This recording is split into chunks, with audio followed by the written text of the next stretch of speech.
Losing my little brother, there's nothing like, I mean, he was my only sibling, and he was my younger sibling, and it was my job to protect him. And when I lost him, I felt like I lost half of my soul. I remember just saying to somebody, and it hadn't even been a year, and I was like, don't ever, ever expect me to get over the loss of him, because no matter how many years go by, he will always be beside me, and it will always be, I will always be heartbroken about it. I will never be able to get over it.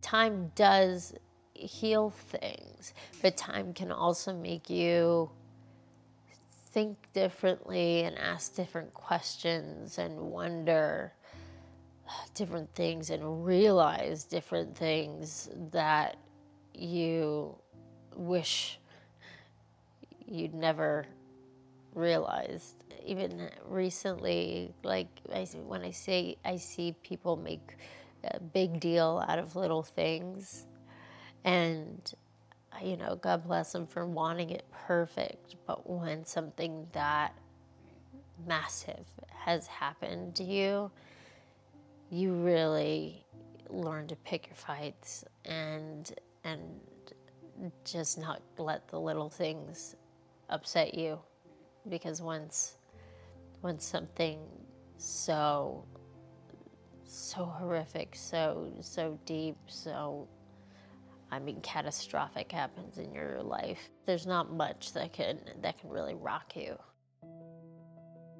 When my little brother passed away, my body did something I've never really seen it do before, which was within days, I basically just like ballooned out.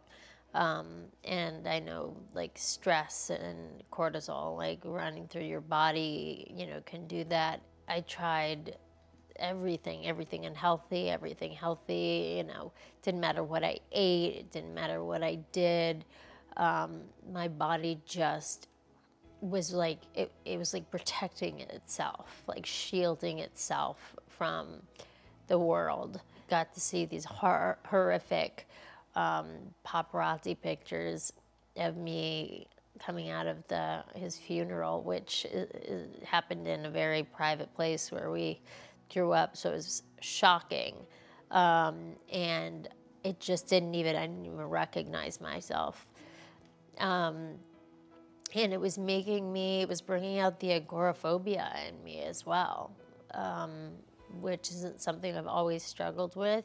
I lived in sweatpants and t-shirts and things that swallowed me up and were not flattering on me. It took me so long to pick out an outfit that I felt comfortable enough in to just leave the house, go meet up with my friends. And so it became like that really bad, destructive hamster wheel of like, do I feel good enough to go out? I don't feel confident enough to, but if I don't go out and if I don't keep moving, then I'm never gonna move away from looking like this. I became desperate because I wanted to keep working, but I didn't want to go and be miserable on set, and I didn't want to go to fittings and look at myself in the mirror and hate everything that I saw on myself.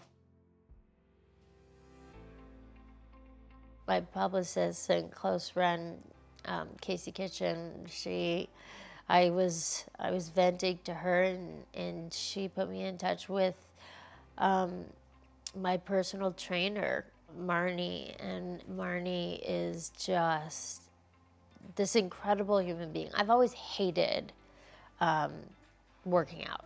Her approach towards not just the exercise part, which is mind-boggling, but it's also the way that she goes about it. It's not a boot camp. It's not somebody yelling at you. It's not you leaving feeling disappointed in yourself. She knew when it was just the right time to push me a little harder by saying, like, you can do this, you're doing this for you. I promise you, like, it will never hurt as bad as it hurts right now, this time. Like, do it for you, girl.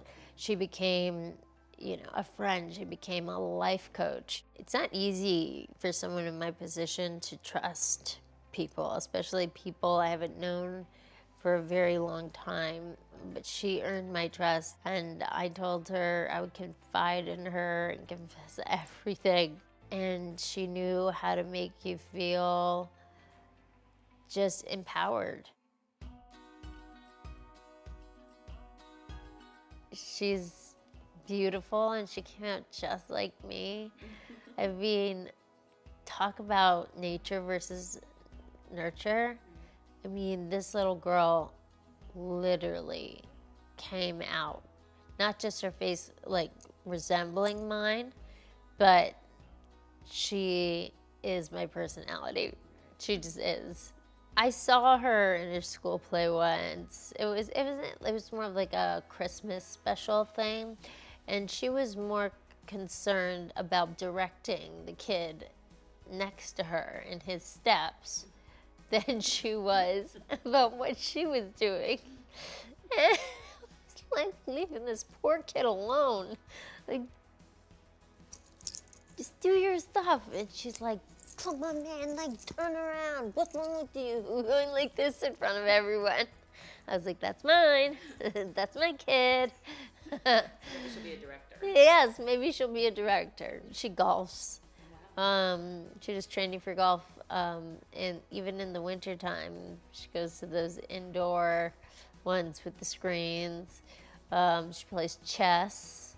She was born, I mean, loving to swim, but horses are her life. I was sitting down with her and her dad, Wladimir, and he was telling me about this new school, and she just sat there like this, and he was telling me how she did not like to go to school, and I was like, why? And Vlad wanted to tell me. He said, why? Let me tell you why. Because some of her friends go to school by bus, and some of her friends get dropped off by their parents or their nanny, or they take, you know, this to school or that. And Kaya doesn't like to go to her school because she has to go to school by boat. And I, of course, found that hilarious, but I did appreciate so much that she wanted to be like every other kid. Right. That, like, made my heart sing. As I get older, I get a little trepidatious about getting married. I just do love the idea of being with somebody who you get to choose them every single day. For the right person, there are certain things I would want, though, a certain place I would want both of us to be in our lives. And otherwise, I can always go do it myself now. I'm in the midst of writing my autobiography, hopefully my first autobiography. And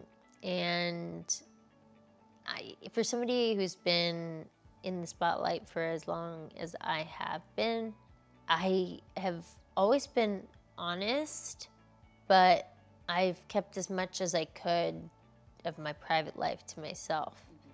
And with this one, I'm like, you're gonna meet the real me.